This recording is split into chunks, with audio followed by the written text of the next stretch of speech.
अब वो पेड़ जिनकी जड़ें नहीं रही, वो अब रात को हवा में हिलते नहीं, बस कांपते थे। झील के किनारे जो आम के पेड़ थे, उनकी छाल पर अनजान आकृतियां उभरने लगी। माँ, रात को पेड़ चलते हैं, उनमें से किसी की सांसें सुनाई देती हैं। एक रात जब धनीराम ने एक पीपल पर कुल्हाड़ी चलाई, तो कुल्हाड़ी से आवाज नहीं, चीख निकली। आ, धनीराम, अब सांसें खत्म, अब सांसें खत्म। लेकिन धनीराम रुका नहीं और उसने 3 वार किए। पीपल का पेड़ गिरा और उसकी जड़ों से खून जैसा तरल निकलने लगा। धनीराम ने उसे भी अनदेखा किया और लकड़ी लेकर घर की ओर लौटने लगा। घर पर आते ही सीमा ने देखा, धनीराम की आंखों में एक अजीब चमक थी। राम, ये कुल्हाड़ी तुझसे भी कुछ ले रही है। तू थकता नहीं, पर बदल रहा है। अब तू भी डरने लगी। अब मैं सिर्फ पेड़ नहीं, वक्त भी काट रहा हूँ। तभी बाहर आसमान में जोर से कुछ आवाज आई। सीमा के हाथ से लोटा गिरा और उसने खिड़की से बाहर देखा। आसमान में एक काली रेखा तिरछी हो रही थी, जैसे कोई दरार पड़ रही हो। तभी आसमान से आवाज आई। जब कोई सांसों को सोने से तौलेगा और पेड़ों के प्राण भूख से सुलगेंगे, तब जंगल अपनी आत्मा भेजेगा, और जो सुन नहीं रहा होगा वो चीख ही सुनेगा। ये सुनकर सीमा घबरा गई, लेकिन धनीराम को कुछ भी ना कह सकी। एक दिन कस्बे के मंत्री ने धनीराम को गांव बुलाया और उनका सम्मान समारोह रखा, जहां गांव के बाकी लोग भी आए हुए थे। वहां मंत्री जी धनीराम को संबोधित करते हुए कहते हैं, आपकी इस चमत्कारी कुल्हाड़ी और आपको हम सब आदर देते हैं। आप हमारे वंश समृद्धि दूत बनिए। अब मैं लकड़हारा नहीं, अब मैं जंगल का राजा हूँ। एक दिन रात को धनीराम की चारपाई के नीचे रखी कुल्हाड़ी खुद ब खुद हिलने लगी। अब तीसरी सांस की सीमा पूरी हुई और चौथी सांस मांग करेगी तेरे जीवन की। आधी रात को धनीराम की आंख खुल गई। दरवाजा अपने आप धीमे धीमे क्रिक क्रिक की आवाज करता हुआ हिल रहा था। चारपाई के नीचे से एक धीमी भारी सांसों की आवाज आ रही थी। कौन है? तभी खटिया के नीचे पड़ी कुल्हाड़ी में से एक भारी फुसफुसाती हुई आवाज आई। धनी, अब तो किसी और की सांस काटेगा, तो समझ लेना अपनी सांसें काट रहा है। लेकिन धनीराम घमंड में डूबा हुआ था, इसलिए वो इस आवाज को अनसुना कर सो जाता है। अगली सुबह धनीराम अपने लोगों के साथ फिर जंगल पहुंचा और उसने जैसे ही पेड़ पर पहला वार किया, तभी कुल्हाड़ी चमकी।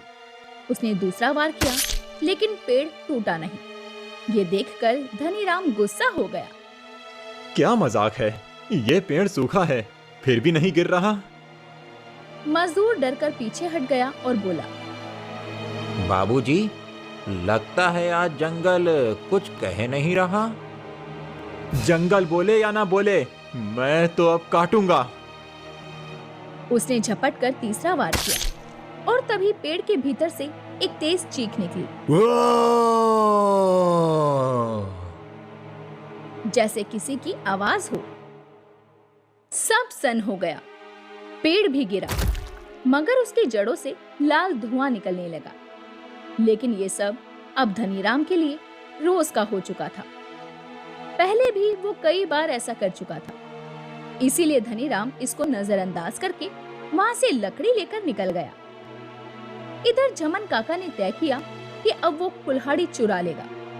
उसने रात को धनीराम के घर की दीवार में छेद किया और रेंग कर अंदर घुस गया। जैसे ही उसने कुल्हाड़ी को छुआ, वो जोर से झन्नाई और नीली लौ जल उठी।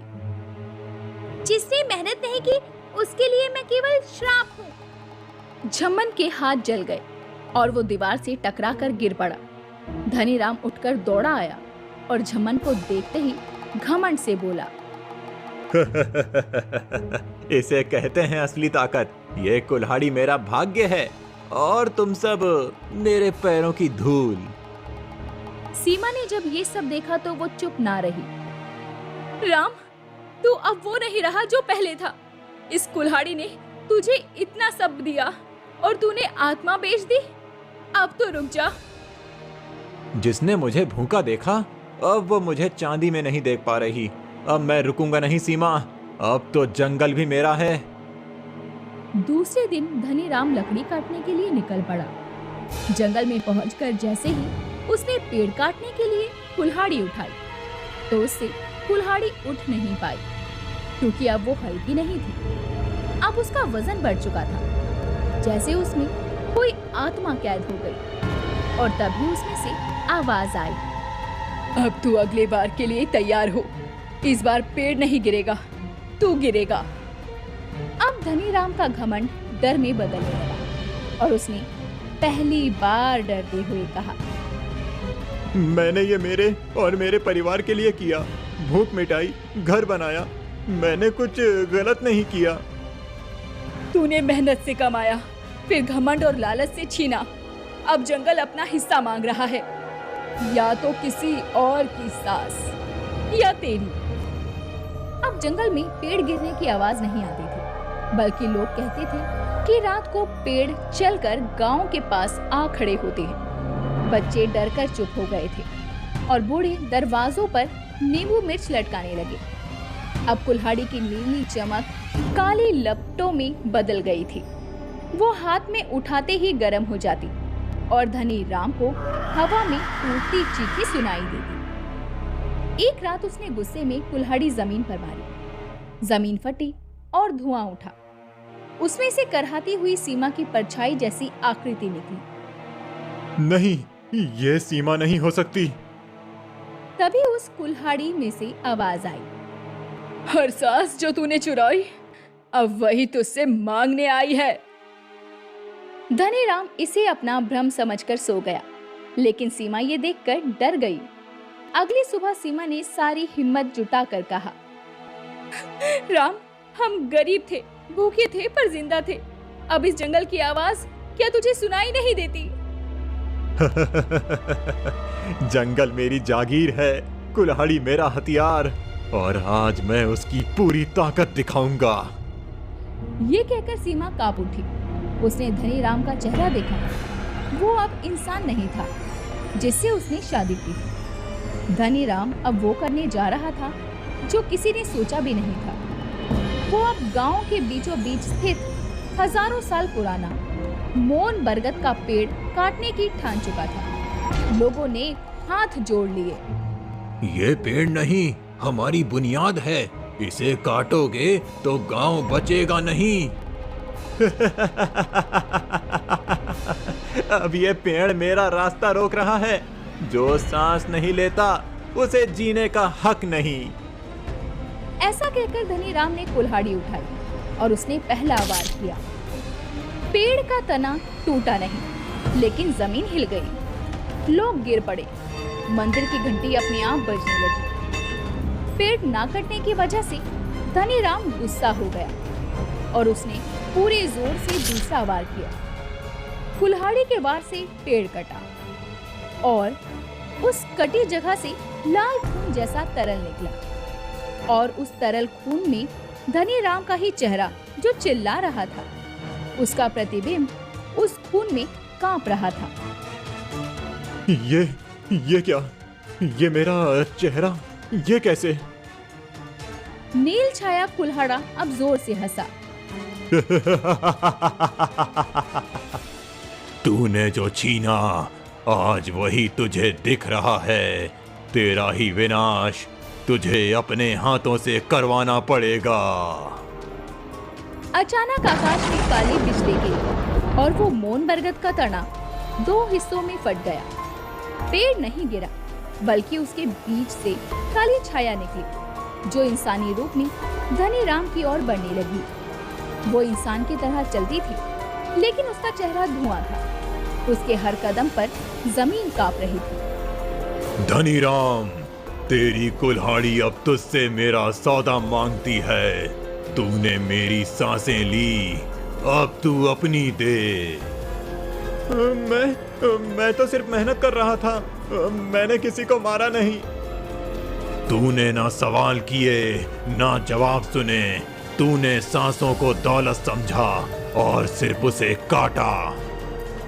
भीड़ में खड़ी सीमा आगे बढ़ी। उसके हाथ में एक पुरानी माला थी जो धनीराम ने शादी में पहनाई। राम वापस आजा, मैं तेरी चांदी नहीं चाहती। बस वो राम चाहिए जो चुपचाप लकड़ियां काटता था और हर शाम कहता था, थक गया हूँ सीमा, पर तेरे लिए कुछ लाया हूँ। धनीराम के हाथ कांपने लगे। काली छाया अब पास आ चुकी थी। उसने हाथ बढ़ाया और धनीराम के दिल पर उंगली रखी।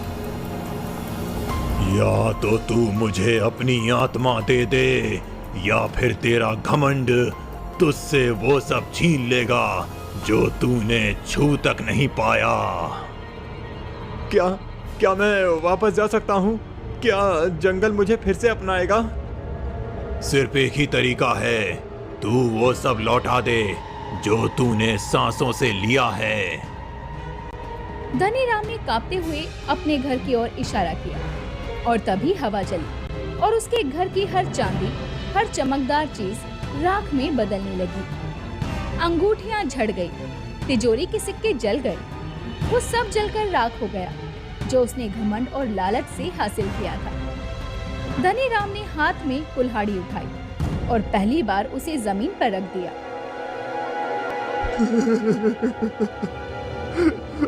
मैं अब लकड़हारा नहीं, ना राजा, ना भगवान।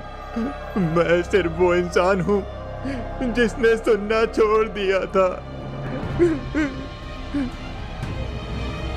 उसके आंसू जमीन पर गिरे और उसी पल आकाश से बारिश शुरू हो गई।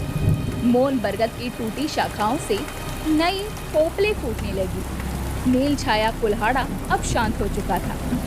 उसकी नीली लो धीमी पड़ते पड़ते बिल्कुल बुझ गई। हर इंसान को मेहनत का अधिकार है, पर हर सांस सोने में नहीं तोली जाती। कुल्हाड़ी जमीन में समा गई और उसके साथ काली छाया भी। कुछ महीने बाद धनीराम फिर जंगल जाता है। अब उसके पास हाथ में कुल्हाड़ी नहीं, बीज की थैली होती है। वो अब पेड़ नहीं काटता बल्कि नए पेड़ लगाता है। सीमा हर दिन उसे 2 रोटियां और एक गुड़ की डली देती है। अब तो सच में सबसे अमीर है राम, क्योंकि अब तो सांसों को बचा रहा है। अब जब तक सांस चले तब तक किसी की शाख न टूटे। अब गांव के लोग बच्चों को सुलाते वक्त कहते हैं, जंगल सब कुछ देता है, पर अगर तुम उसकी सांसें छीनोगे तो वो तुम्हारी आत्मा ले जाएगा।